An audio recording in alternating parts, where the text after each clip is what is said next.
Hey, welcome back to Piece of Chaos. This week, I have the incredible comic Brad Upton on the show. I'd never met Brad, but we kind of met through Twitter and asked him to be on the show, and he agreed. So it was an awesome conversation. We had a really cool chat about comedy, and he's been around for a long time. He opened for Joan Rivers.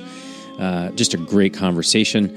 Zoom was a little tricky, so just bear with us. You guys know what a crappy Zoom connection sounds like. It's a little like that sometimes. So thank you, and enjoy Brad Upton.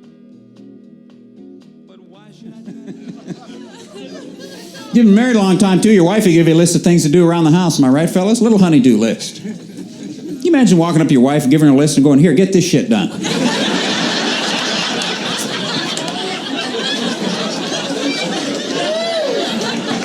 Not in a million years would it ever occur to you to try and pull that one off. Yeah, that'll work.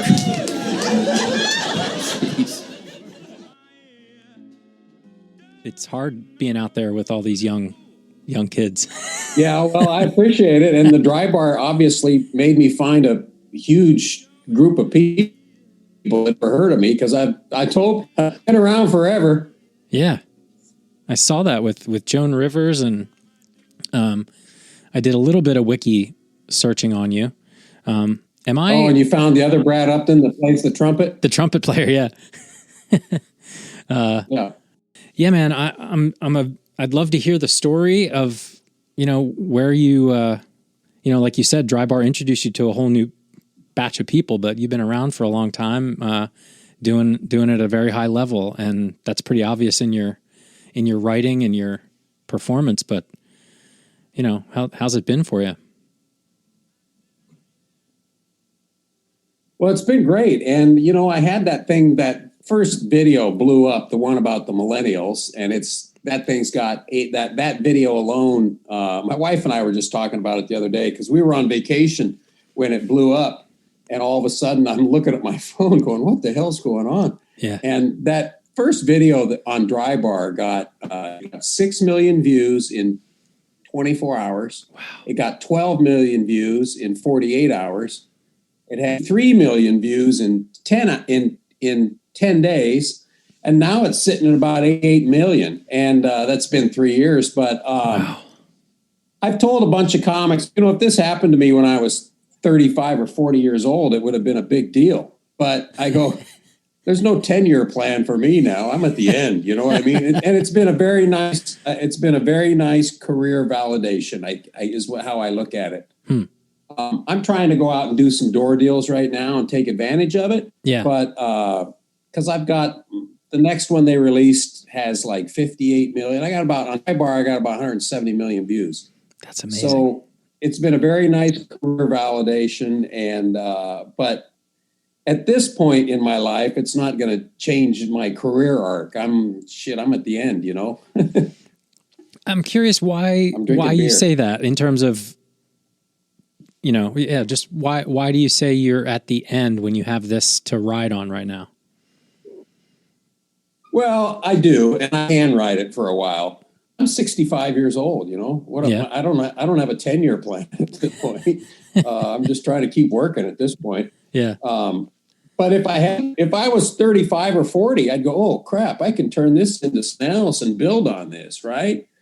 I don't know at 65, am I going to build on that? I think I am a very young 65, but and I'd like to keep working a lot. I enjoy working. That year off we just took was miserable. Yeah. Yeah, that was really hard. It's really bad. I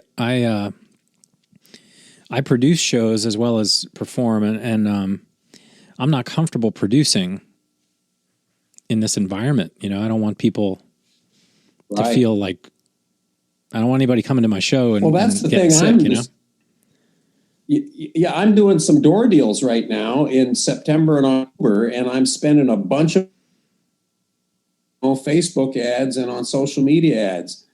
And if they don't sell well, I don't have a real gauge of, was it me or was it people they don't really want to come in now and sit indoors. So I'm not going to get an accurate gauge on how popular I am, I guess.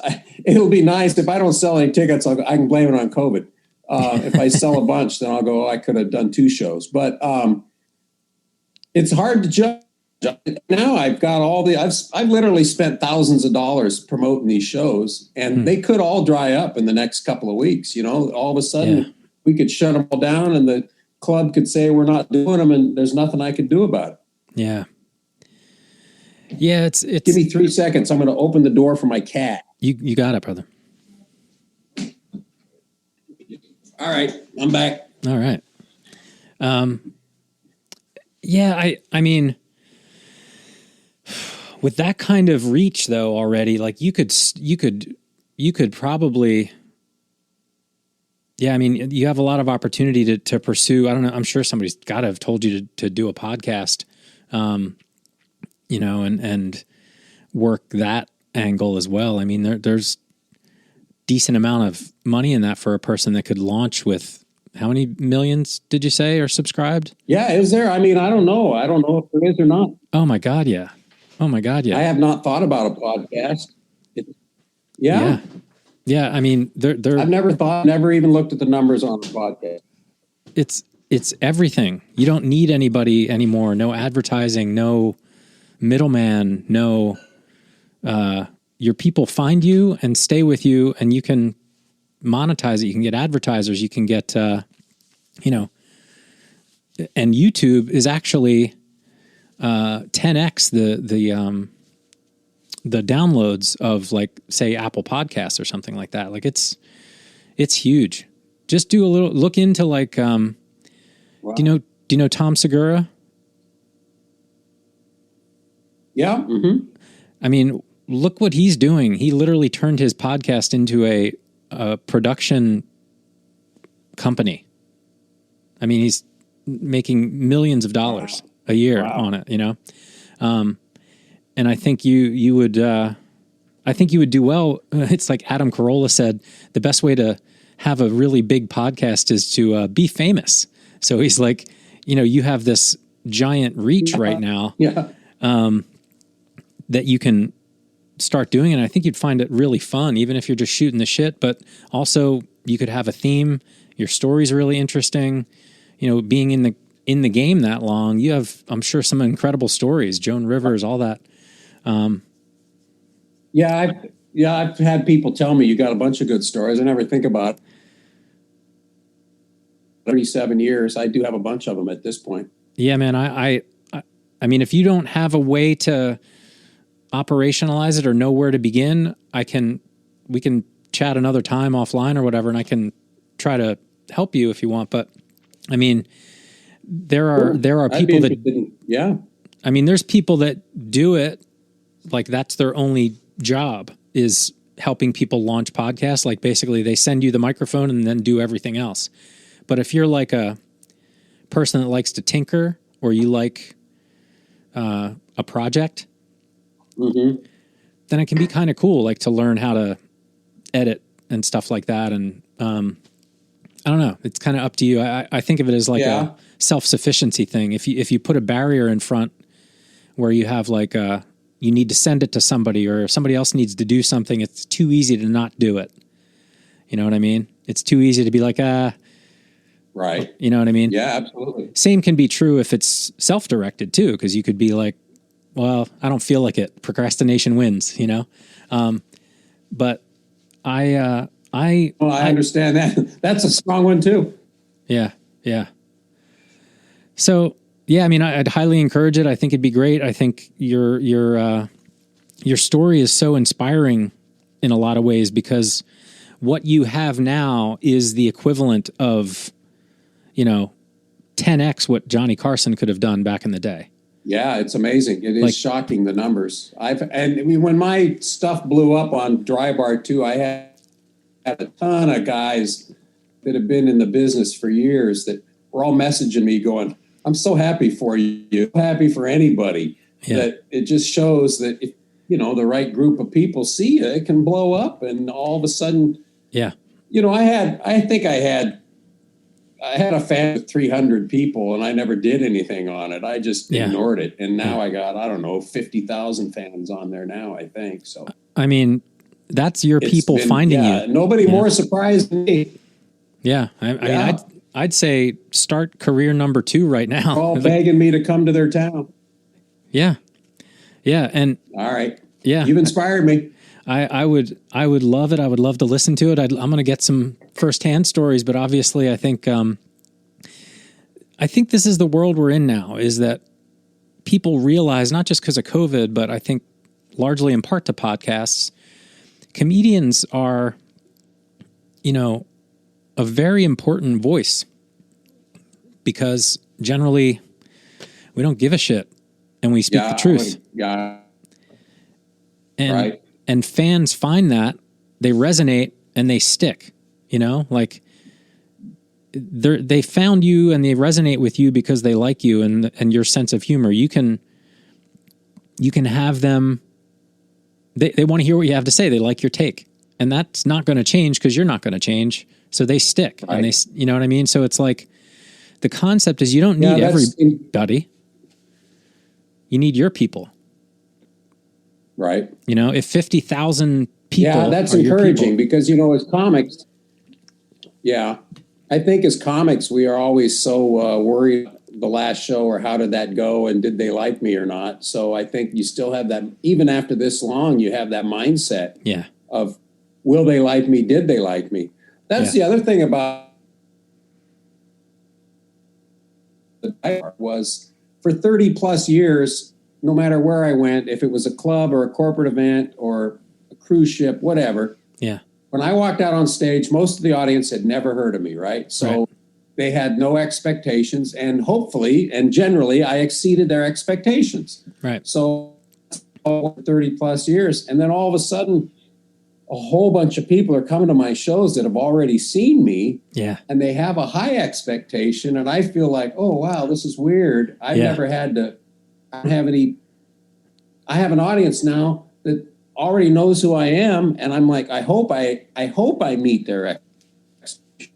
So mentally, it's a little different for me. It's kind of a weird thing after this many years in the business to all of a sudden have a group of people that are coming to see me. Yeah, yeah, that's the way to go, right? Selling tickets, and you can. The other cool thing about like modern tech and podcasts and stuff is like you might be able to do with YouTube analytics too. You can see where the people are that watch it.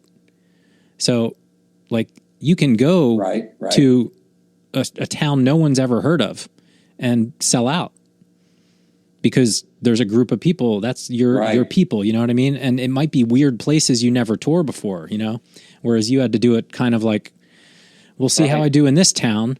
And what are you going to do? Morning radio? Maybe that's not going to get people anymore. Right. Exactly. And also, what was interesting when that video blew up is it went big in India. Tons of Indians. Wow. I have like 300 Indian my friends on Facebook now that think I'm the greatest comic in the world. And they're all asking me when I'm coming to India. And I go, well, I don't know, set up a tour. I'll come, but it was interesting how many people in India thought because they're in India. They think I'm the biggest deal in America, right? So it was interesting. I got people literally all over the world, but it did very well in India. It did well in Australia too. Yeah. I mean, dude, that's the universe telling you that people just needed to find you, and the way it was always done before is so hit or miss. And so like, I toured the country in a rock band for a long time. And we would show up in the 90s. Like you hoped people showed up, you drove there. You couldn't call, and it was so dumb because, it's so hit or miss. Right. Now you don't need to do that. Your people are at where they are and you can pre-promote like, yeah, I mean, I just think the game has shifted so drastically, so quickly, in terms of what you can do as an artist. And you have the first hardest part finished. You have a captive audience that'll be like able to come see you and support you and all that kind of stuff. So, yeah, man, I'd say the sky's the limit on that. That's why I'm saying you're 65 is inspiring. Well, man. You're making me feel good. You're getting me inspired. You're getting me pepped up. Well, to do something.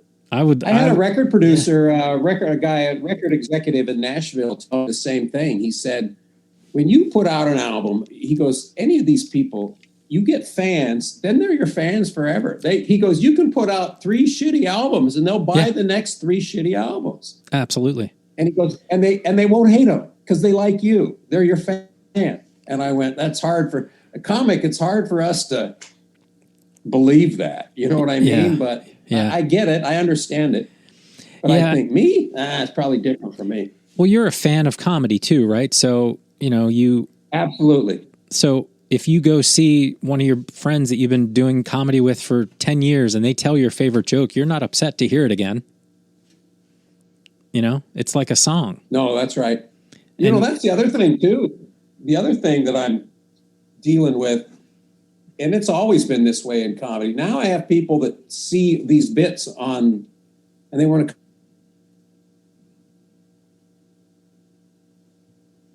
those things they've heard, or do they want to hear all new stuff? And then sometimes if you do a bunch of stuff they've already heard, they go, I already heard this. Some people are like, oh, you didn't do all the stuff we came to hear. So it's another thing that I've never dealt with in my life. Yeah.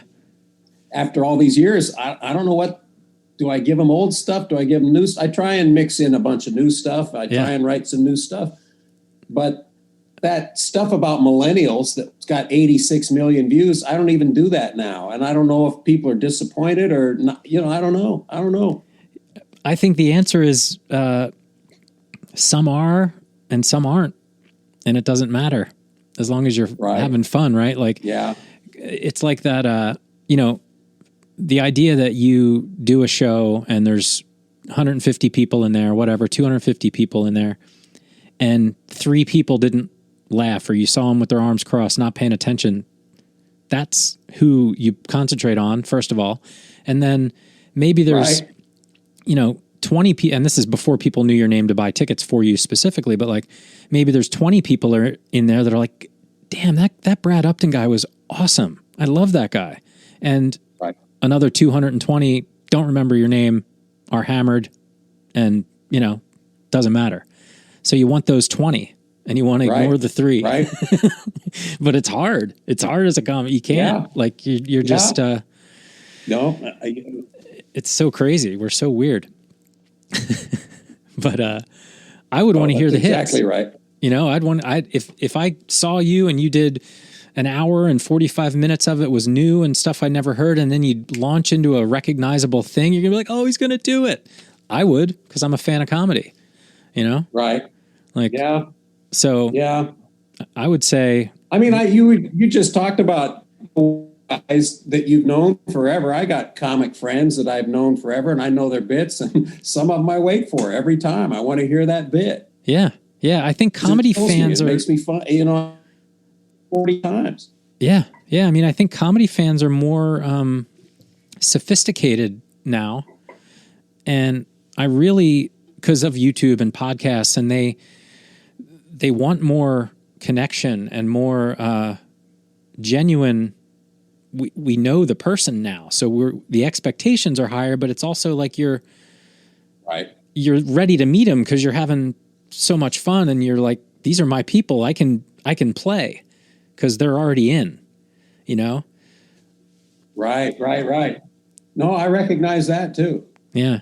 Because I've told a story recently, when COVID broke out and it was on the Princess on the cruise ship in Japan. Yeah.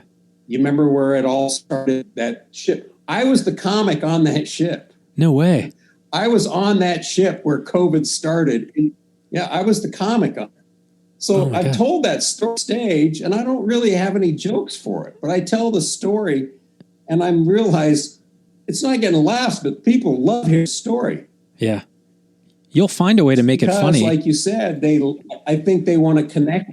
They want to hear that story. It doesn't have to be uproariously funny with lots of punchlines to it. But I felt that myself. Like I think I can get away telling this story, even though I don't have a lot of big laughs in it. It's a great story because I was on that ship it was a 14-day cruise. And on cruises, they swap out the entertainers halfway through. So on day 7, I flew out of Vietnam and I flew home.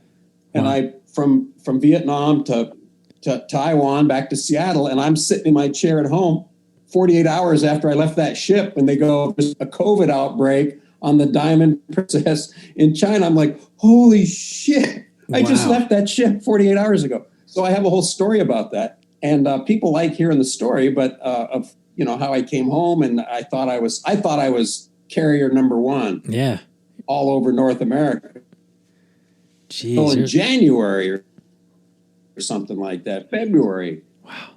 And I didn't know what was going to happen, and I waited a few days. Then I went around America, and then I got an email from the ship's doctor that said, you should self-quarantine. And I was like, just went all over for 10 days. You told me that 12 days after I left the ship? You're an asshole. It's too late. God. I'm the worst guy on the planet. Patient zero over here. Yeah. I mean, you will find the punchlines if you keep telling it, right? Like that story will grow. Yeah, I agree. Yeah. No, that's right. If you keep telling it, you get a laugh and you go, oh, that's where the laugh is right there. Yeah. I mean, you probably have the only kind of like story like that, like that's very unique, Right. That's cool. I mean, it's horrible and I'm glad you're okay. Yeah. But, yeah, I was okay. I didn't spread anything.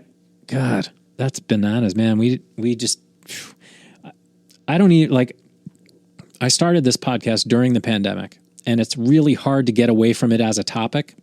Right. And I'm so sick of it.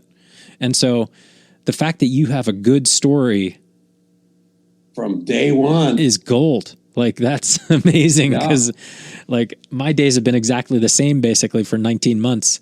Right. And, I had a thing when I was, my day 1 was in March because it took that long to really know it was an issue here. You know what I mean? And, the night before, me and my buddy always go skiing every year and during March and we were skiing in Vail and all this kind of went down while we were skiing. I was like, we came to the dumbest place, like an international destination during this. Cause it was kind of one of those, is it anything or isn't it anything? And then in a week, we didn't know. And then in a week, it just got serious. The NBA shut down, European flights stopped. I was like, we got to leave here. But we were like, well, we'll leave tonight. Let's get out of here. Our last lift ride up, there's an Australian guy sitting next to me, just blathering on about all the places he'd been skiing in the last week. He just showed up here from Japan and he was out at a club drinking the night before. I was like, I'm next to patient zero. Get me out of here, man. It was. Exactly. Yeah. That's how it happened. It's so weird. But, because we didn't know at the beginning. I came home, I worked all over the country. And then all of a sudden the guy goes, oh, you should self-quarantine. I go, it's too late. I've already exposed all over. So I'm looking in the newspaper for the next week to see if there were outbreaks anywhere I'd been. Yeah. I'm like, holy crap. I didn't have it, obviously, and I didn't spread it, but shit, I could have been the. That's a lot to take on, too. That's a lot to take on. Switching gears a little bit.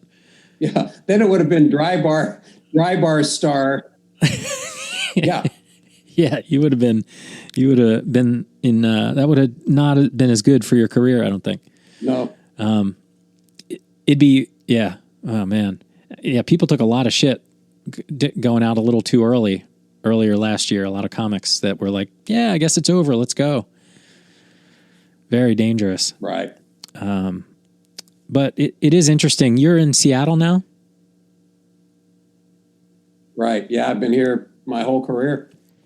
So, you're kind of like me in California here. It feels more serious here than it is anywhere else in the country in terms of people just kind of not caring about the pandemic.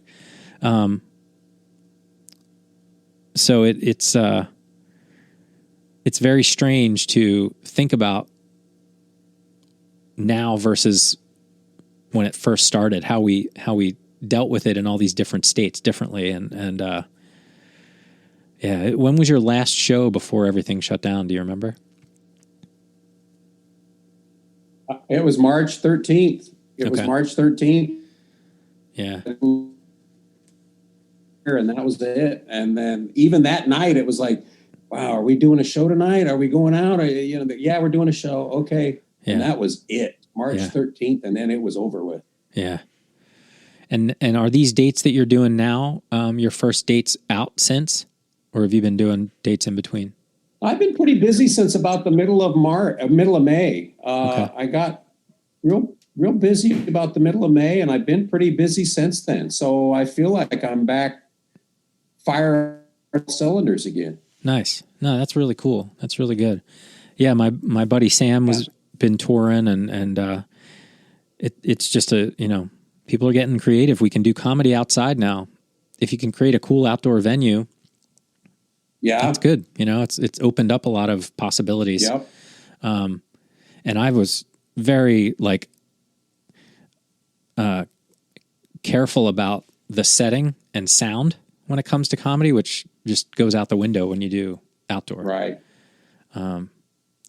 But yeah, exactly. I did a couple of wineries this summer that were great. Yeah. Yeah. That's really cool. Do you have any thoughts on how you, when did you start? How did you decide you were going to be a comic? And, I saw George Carlin live when I was about 15 years old. That was the first comedian I ever saw live. And he was at his height of his fame. Mm-hmm. And I remember sitting there in that audience at the Paramount Theater in Seattle when I was 15 years old. And before the show started, and there was a buzz in the audience, everybody was, it was a Carlin concert. But I remember looking at that microphone and that stool and that pitcher of water. Yeah. And I was 15 years old, and I thought, this guy's just going to come out here.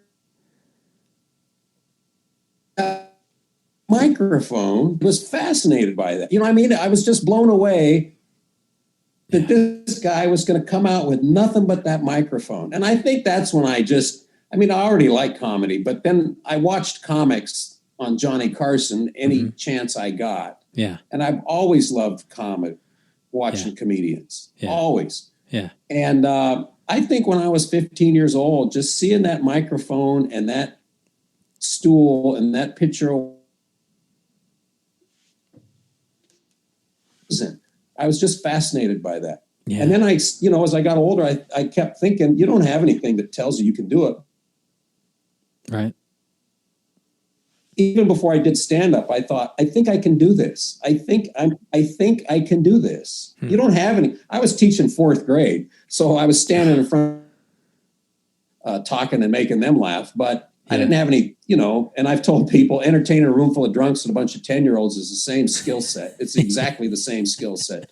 But even before I did stand-up, I thought, I think I can do this. I think I can do this. Yeah. And, I tried it, did my first open mic, and so. In Seattle? Yeah. First place I got on the Comedy Underground. I signed up for an open mic, and then I chickened out, and I waited a year. Yeah. And then I went back a year later and got up the same, exactly 1 year to the day. I did it, and I did all this. I was teaching school. Do you remember your set? Do you remember any of the jokes?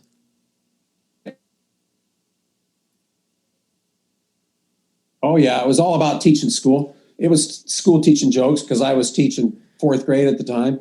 And they were good jokes. They were well written and they were good jokes because I used them probably the first 10 years I did stand. Oh, wow. That chunk of teaching material and hadn't changed it much. So they were well written. They were good, well written jokes. I look back now, I didn't know at the time, but now I look back, I go, oh, that was good material. Huh. That's really cool. So did you study the form or just from watching you just absorbed it? I should actually resurrect it because it's so old. What's that? Did you study the form, or did you just absorb it and it turned into material because you could do it? Probably both. Yeah. Both. I mean, you kind of understand the cadence. Yeah. And I think I just instinctively knew how to write just by watching other comics. Yeah. Yeah. It's interesting because the cadence is there and you're kind of, in a way, imitating, right? But the art of the, right. I love the art of figuring out the pieces, you know, and figuring out and changing exactly. them. Like to our early point about whether people like to hear stuff over and over again. I like to build chunks. So if it's a little chunk, I'd love it to be a 15-minute chunk. That'd be really good. Because then I only have to remember like 4 right. things, right? So as I build them and things start to become absolutely. cemented, because I was producing this show and I would have to do every other week. And a lot of people would come back over and over again. And because the other comics rotated, right. but I didn't. So I would host, I would do a little bit of material. And then sometimes my co-host and I would do a spot. But I had these jokes, my closer, and I felt bad doing it over and over again unless I fixed it or changed it or did some kind of nuance, right? Right. So it made it grow because every other week I had to fix it again. And like after a while, you have people coming up saying, I love what you changed, you know? And then it's like, oh, yeah. That's, I should actually, I was just thinking today, I thought I should resurrect. Well, I haven't done it for years. I should go back and find a tape and watch it and try and remember it and just resurrect it. I can write it as the perspective of, you know, this is what I did. Yeah. I taught school, and then you can just go with there and change it. And probably, like you said, build a lot more, because in education, even now, the difference between back when I was teaching, you could still hit the kids. You could smack them. You could spank them. You can't do that anymore. So, you know, stuff's changed. That's a fucking great opener for launching into old teaching material. Yeah. Yeah. I haven't been teaching a while. I mean, you used to be able to... You could hit them. Yeah. Get a board. You used to be able to hit them with a board when I'm teaching. Did they issue a school board? I don't think I'll go back to the classrooms. What's that? Did they issue you your own board? Like it did have school colors on it, the things you could hit them with, like an official paddle?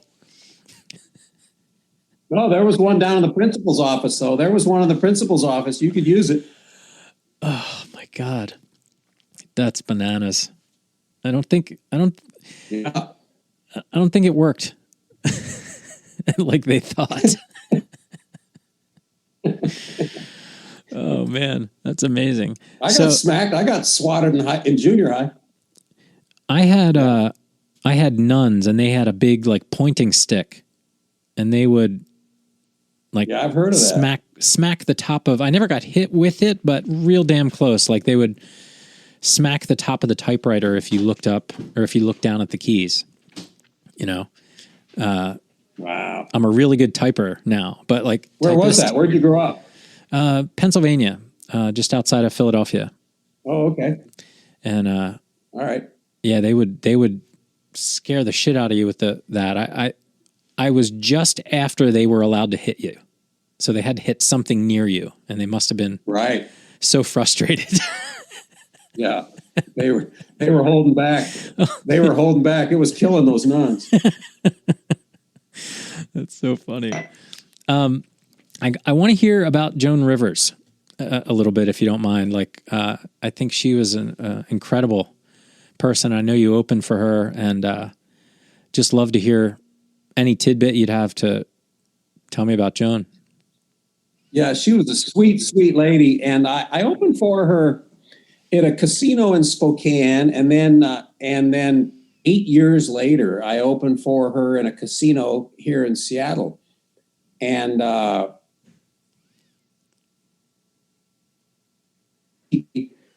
here's a phone number. This is my agency in LA or whatever. And she goes, you call them and tell them you're Joan approved. And that's about all she told me. And she goes, I'd like to have you on some more shows.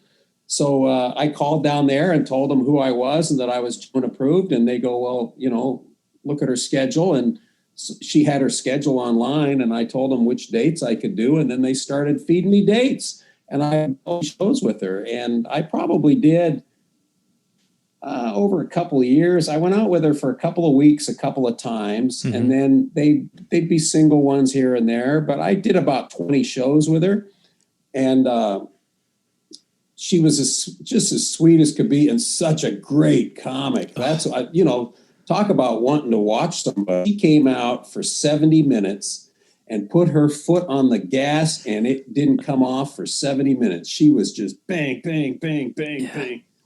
And she was so good, and the set was so tight. Yeah. And she liked me because I was clean. She said, I like the opener to be clean because I'm going to come out here and say cunt in about the first 20 seconds. And I want to shock the audience.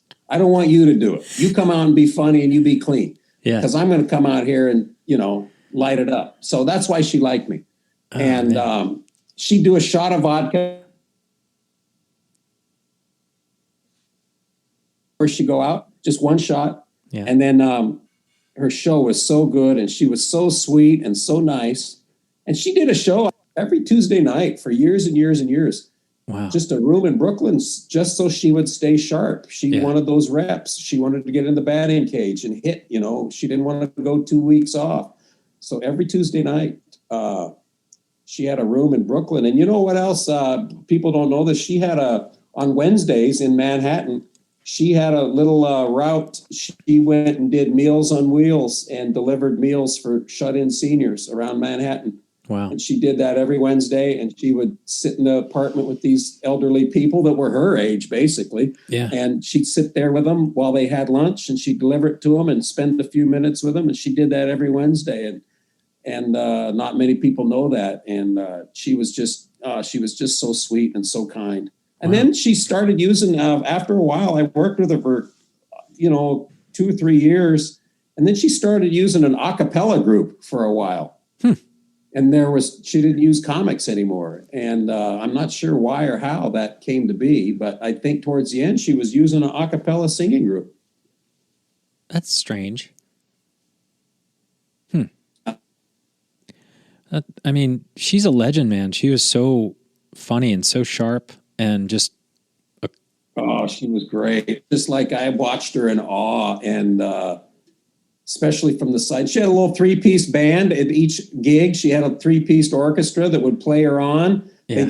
They'd sit there on stage, and she'd make fun of them and insult them, and then they'd play her off at the end of the show. But every place she went, she had that little 3-piece band, and she would tell them beforehand, a little rehearsal. She'd say, I have this bit, because these 3 guys would be sitting behind her, right? Yeah. And she goes, I do this bit where I get on the floor and I struggle to stand up and I use the stool. I will ask you guys to help me. She goes, don't help me.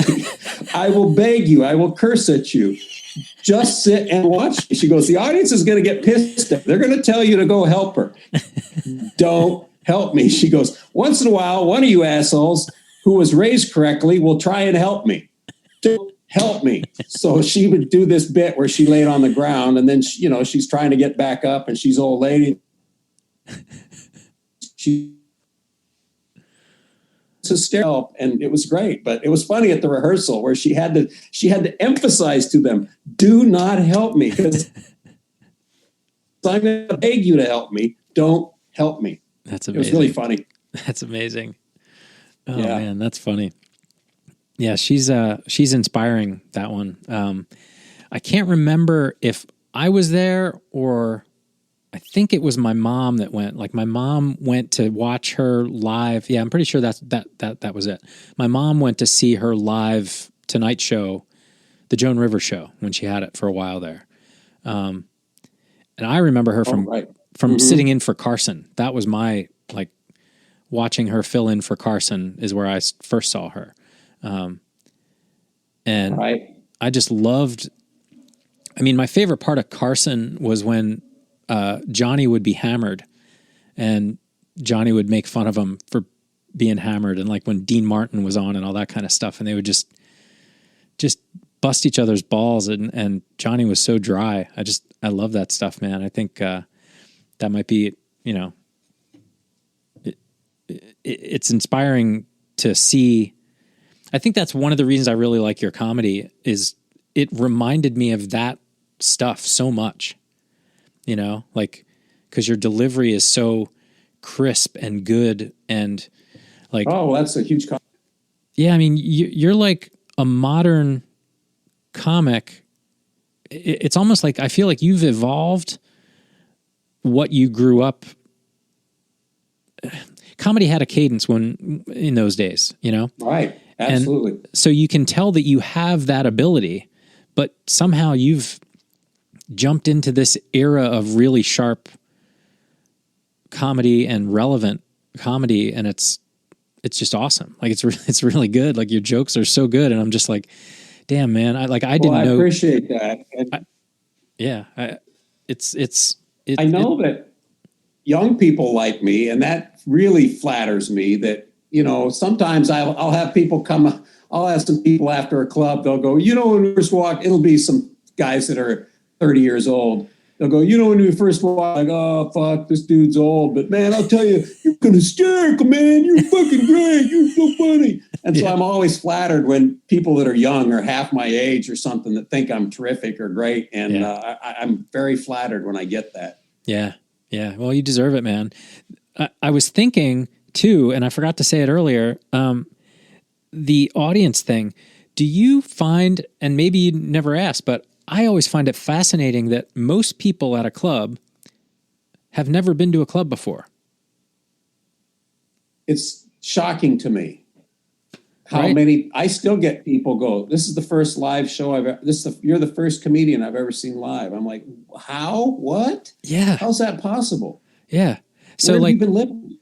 So think of that's the other thing about podcasts and the modern situation is that they don't have to go to a club to know you now.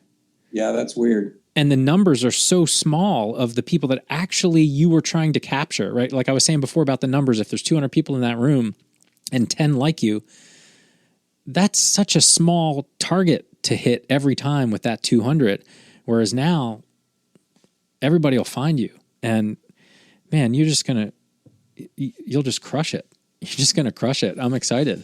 Well, I'm inspired now. You've got me thinking about it because I've always thought, everybody has a podcast. They don't need another one. Nobody, but it's you. Yeah, see, I never think in those terms though. Yeah. I don't think like that. Yeah. Yeah, I think you'd love it. Even just what I'm trying to, you know, as they say, eat my own dog food here is like, having guests is great. It's fun. I miss, especially during the pandemic, like it's all we're getting sometimes, you know? But also doing the solo one where it's just me rambling also serves comedy because you're getting your thoughts out in a public way. So there's stakes in it. It's not like on stage. It's not like live, but there's still stakes in thinking through your thought out loud and then talking to yourself and just being like, oh, that's ridiculous when I say it out loud. You know, like it's still a learning that kind of keeps the craft going. And there, you know, there's really no rules. You'll hear people say, you know, that you have to have a theme. Maybe some of the biggest podcasts in the world don't have a theme. So, okay. Right. So I just think there's no rules and it's fun. And, but from the comedy perspective, like, I'm just really inspired by your writing. That's the thing. It's just like, I'm like, God damn, that's so crisp and so good. So I'm obviously you've been doing it a long time and it shows. You're a master at your craft and that's cool. Well, I appreciate it. I appreciate that. And I think sometimes I get lazy. I'm sure I get lazy in my writing. You know, that was the other thing is before Dry Bars, I could roll this act out every night. We didn't have to change it much. Yeah. and it worked every night. And then all of a sudden it's like, oh crap, I gotta produce more stuff. And when I sit down and do it, I can do it. Yeah. I can produce funny material. I know I can when I sit down and do it. Yeah. Sometimes you just get lazy about it. But that would be another thing about on a podcast too, is you could, like you said, roll some ideas out there. Yeah. Yeah. I think it's... You ever read your comments? What about reading comments? I don't, but I don't think I have the traffic to warrant it. But I do try to just, I think that a compliment can be just as horseshit as a troll, you know? So, yeah. The internet is interesting with people having a voice. And now I think with TikTok and stuff, it's even more crazy. You have to tune it out because there's just so many people. And yeah, exactly.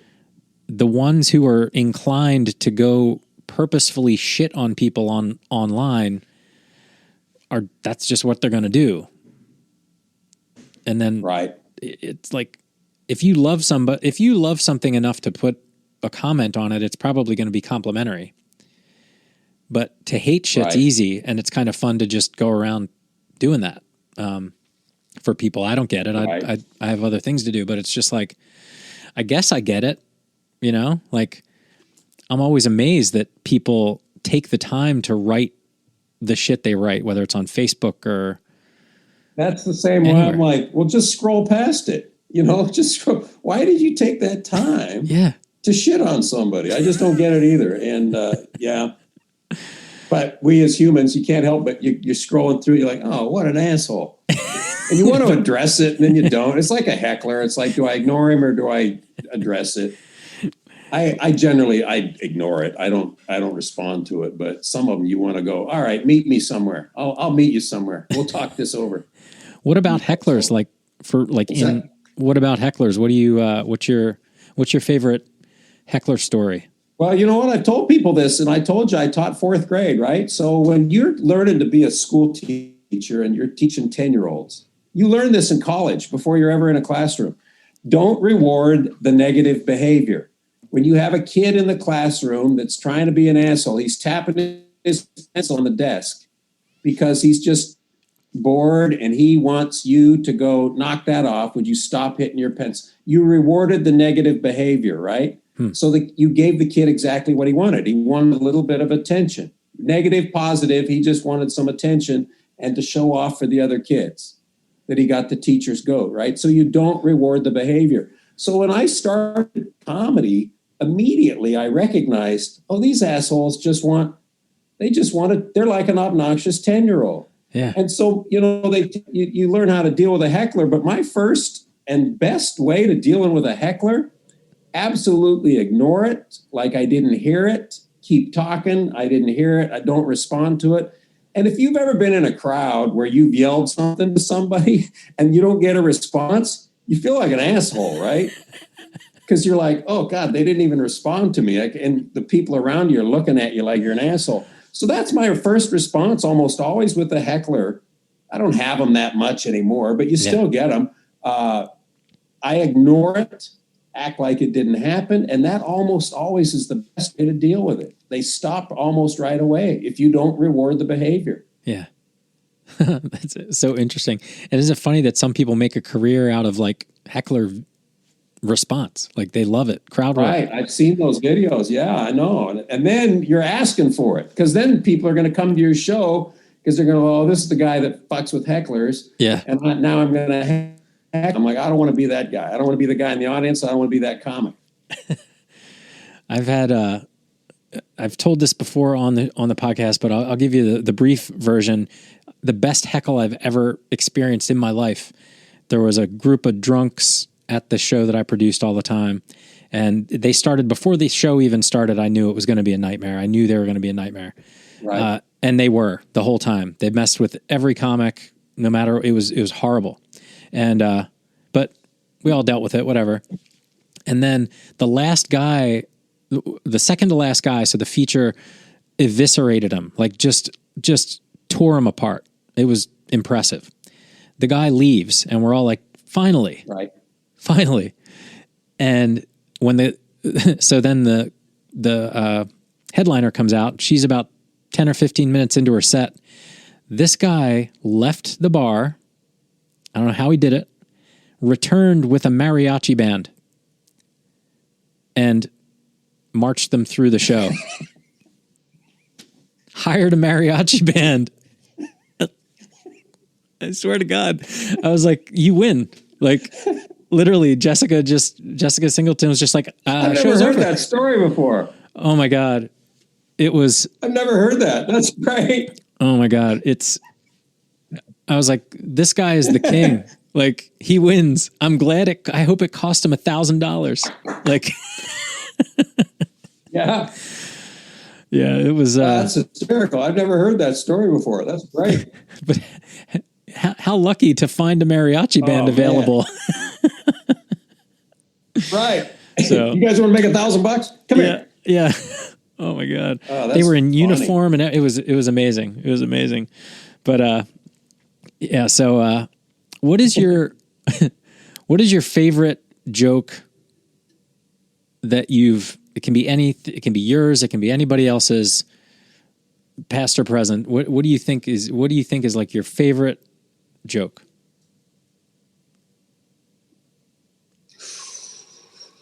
Ooh. Dang. Man, I don't know if you can answer that question. It's a tough one. It's a tough one. Do you have any? Do you like? I mean, do you have an answer for that, or do you have? I have something that always makes me laugh, and it's Carlin. It's the one where he rat shit, bat shit, dirty old twat, 69 assholes tied in a knot. Hooray, lizard shit, fuck. It's still funny. I don't know why. I don't know why he even said it. It was just amazing. So that one always pops to mind. That rambles through my head when I think about stand-up, is just how ridiculous it is that dude just, I think it was a cheer. He was like talking about having a new cheer. I remember when you started, I go, I remember that bit. I don't remember any of the words, but I remember the bit. Yeah, that's funny. I remember Mike Ferrucci. I don't know if you ever, Mike Ferrucci, I don't know if he was out of the Bay Area. He used to do a joke. He said, the hardest job in the world is sketch artist for the Hong Kong Police Department. That always made me laugh. So, does he look like him? Does he look like him? Terrible. Does he look like him? That one always made me laugh so hard. I would wait for that every night. Just to hear people's reaction, because it's so wrong, but oh God, that's so. Yeah, and that was in the 80s probably when he was doing it, and it was, now people would ooh and ah over it. But it was a funny joke, and it was just a one-liner. Yeah, just a one-liner. God, Rodney was always so good at that too, just busting one line out. His jokes were beautiful things. Yeah, watching him on the Tonight Show, that was just magic. Yeah. Yeah, Johnny said you just saw feeding a line and away he'd go. Yeah, it's interesting. Like when I started doing comedy, I wonder if it was like this for you. I think I instinctually knew this is the craft, right? It seems like it's the first time they're saying it when you see folks do a special. That's how good it is. Absolutely. But it's really hard to appreciate how long it takes to get it to that point, 100%. I've told people that one reason people think so many people try comedy is because it looks easy. Yeah. That's the whole magic of it. It looks easy. And that's why everybody goes, oh, that looks easy. I can do that. I go, yeah, it's not that easy. Yeah. And I had a couple of people before, I've had audience members going out. They go, we really liked the first two comedians. We thought they were great, but you were just so much better. We couldn't figure out why. I go, because I'm more comfortable on stage. Yeah. I think that's basically what it is. I'm just more comfortable, because you see some now even and they speak on stage in a cadence. It's not quite natural. Yeah. It's still rhythmic. You know what I mean? Yeah. And then you see a guy get on stage and it sounds like just a conversation coming out of his mouth. And it does. It takes a million repetitions to get to that point. Yeah. Where it looks that easy. Yeah.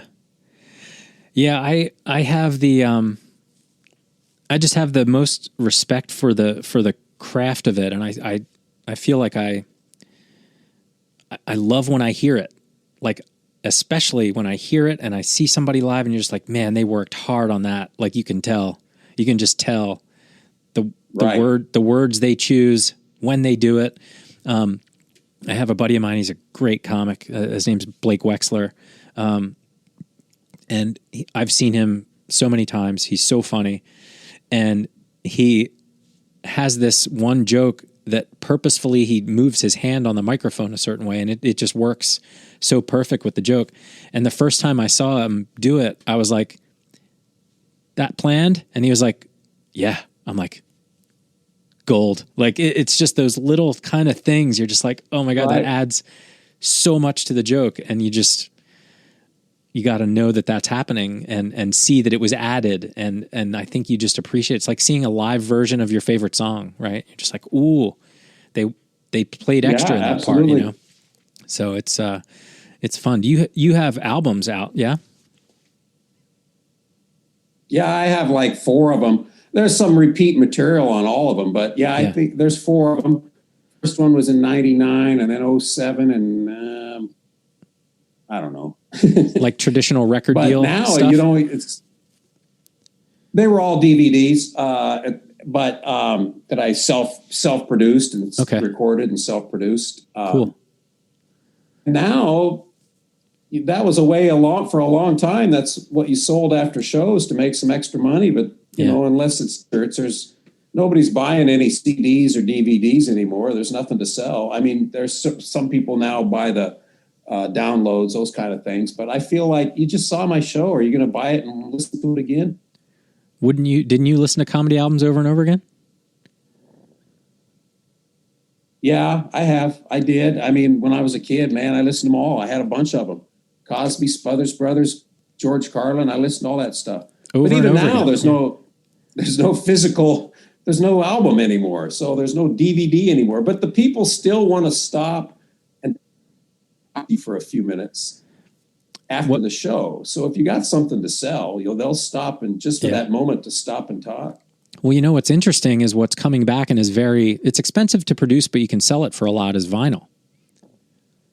Yeah, I've heard that'd be cool. I mean, after your podcast blows up, you can start making vinyl for the road. Like, is it on iTunes and stuff? Should because I can link to all that in the show notes. Oh yeah, it's on iTunes. Okay. You know, I had one of my DVDs on iTunes and I literally had forgotten about it. And when my Dry Bar video blew up there, my DVD went to #1 on iTunes on the comedy charts for a few days. And I was like, holy crap, I forgot that thing was even on there. That's all awesome. Of a sudden I'm up there. I'm ahead of Jim Gaffigan and everybody else. I'm like, whoa, look at there. I'm #1. So I immediately told my kids, both my kids, I said, you will have to refer to me as #1 recording artist from now on. That is correct. Yeah. I love your bit. I screenshotted it too. I have a screenshot of the days I was #1 on the charts. That's so cool, man. The bit that really resonated with me first with you was the list, the honeydew list. Like, right. That is so good. And I built that. I built that out. So there's more to it. I kept that in my act, but I've made that longer now. Yeah, that's awesome. I can't wait I love that bit. That was so good. I will probably, if you don't mind, I'll probably put a little clip, not more than 30 seconds of something of yours from there on the front. But yeah, man, that's great, dude. I think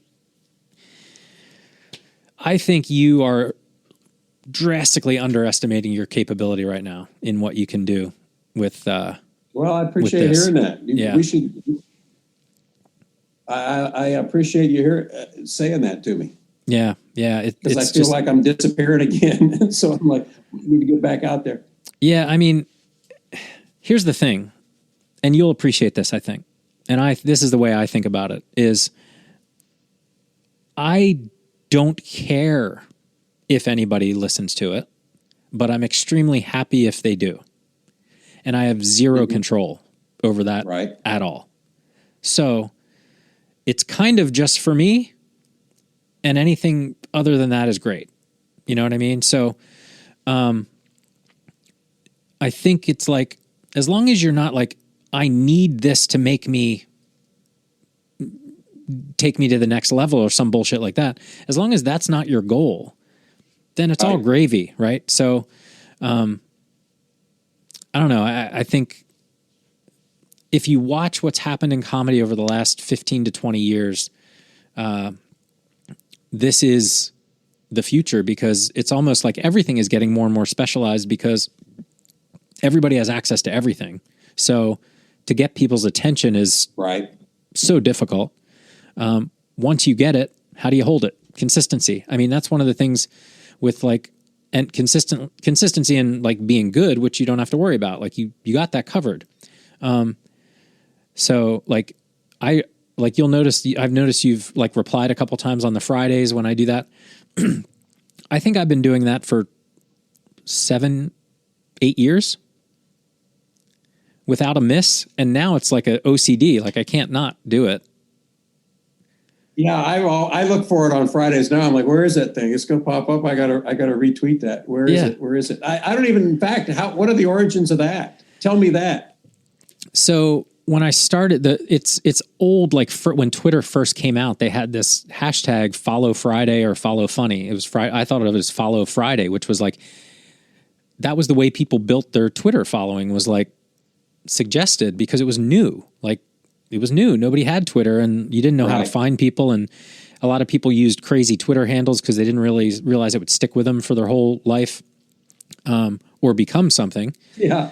So I would just, as I was producing these shows every week, I would list the people I liked, who I was booking, who was just on my show, and just like as a promotion. But just like I realized people don't know who these comics are. Like literally, they're not, if you're not buying tickets for a person, you barely go to comedy clubs, you don't know who these people are anyway.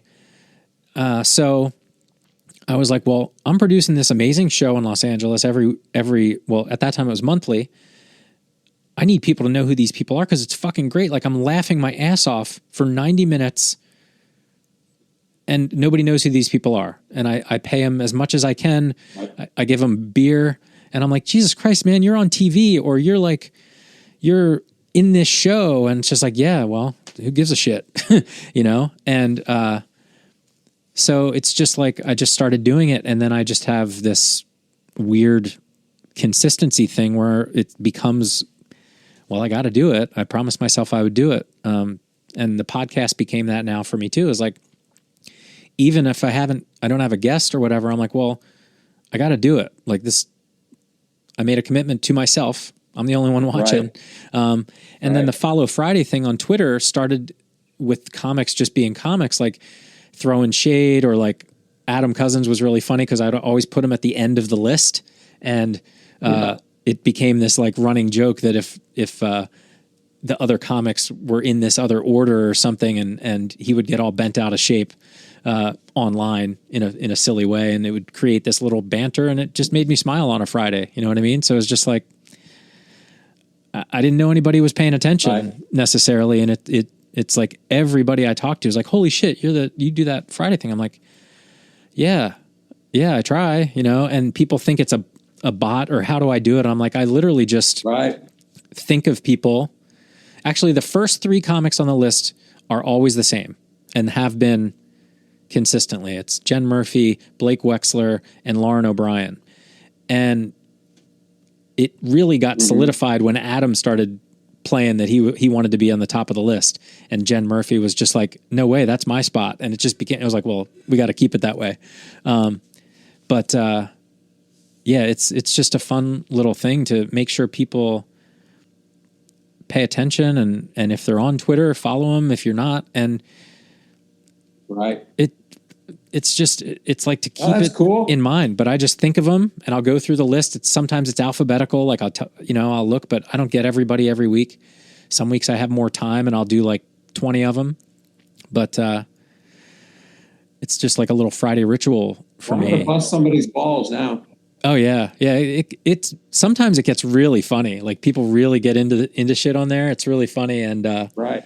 It's like, all right, what else are we doing? Like are you still booking a show down in LA? No, the club, the bar that we were doing it at, closed and changed ownership. So that one went away, and I started doing it out near where I live in Westlake Village, and partnered with a brewery out here, and so that was running strong for up until the pandemic for 2.5 years, every other week, and we were getting right. Good crowds, awesome shows. I started to evolve it a little bit and give people more time. So bigger comics, longer sets. I had a couple people run an hour for it because we were pulling people every week or every other week that were real comedy fans, and they'd be like, I just saw that guy on the Tonight Show or on Conan. I'm like, I know, but they still need to work, and you can't get a half hour in LA. So, they come out, I feed them. They have a awesome captive audience that's into comedy. So when it's okay to be back inside, I will pick that one back up again. But like, I have kids, I have a day job. I'm not risking that shit for it. You know what I mean? But man, I miss it so much. Well, let me know. My son lives in LA, so I always have a reason to come visit. So if you're ask me sometime to do a show, I'd come down and do it because I just need an excuse to come see my son anyway. So 100%, man, that'd be awesome. Like you would, and here's what I think. I think when we do come back, it is going to be bonkers crowded because it was already before that, and now people are just dying to get out again. So I will definitely let you know. We're kind of like watching. We were talking about October. Sorry? I found the same right now. The last couple of months, people really want to laugh. They're dying to laugh. Yeah. They've been holding it in plus. So yeah, it's going to go great, I think. Yeah. So we were talking about it in October. I think it's still too soon. They're still masking indoors, and I just don't want to do a mask show, like. Oh, I get it. Yeah, I would prefer not to myself. And I don't know if they're going to do a vaccine mandate. That would be a different conversation. I don't know how much I trust that even yet either. I feel like it might just make sense to wait till it's endemic and we're kind of through all this bullshit, but we'll see. We'll see. Until then, I have the podcast. It's got to be. Yeah. It's got to be right. I'm inspired now. You've inspired me.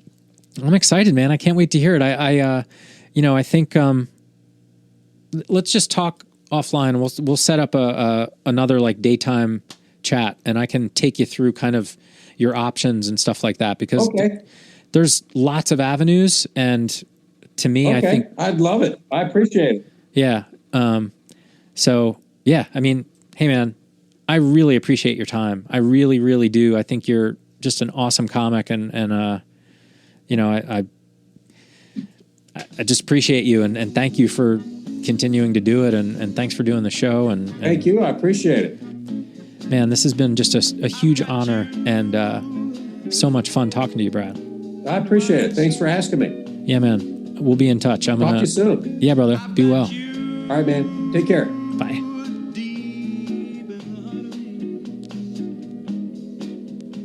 So deep in my heart that you're really a part of me. Yes, I've got you under my skin. I've tried so not to give in. I said to myself, this affair ain't never gonna go too well. But why should I try to resist when, baby, I know too well that I've got you under my skin. I'd sacrifice anything come what might for the sake of having you near, in spite of a warning voice that rings in the nights, repeats and repeats in my ear. Don't you know, little fool, you ain't never gonna win.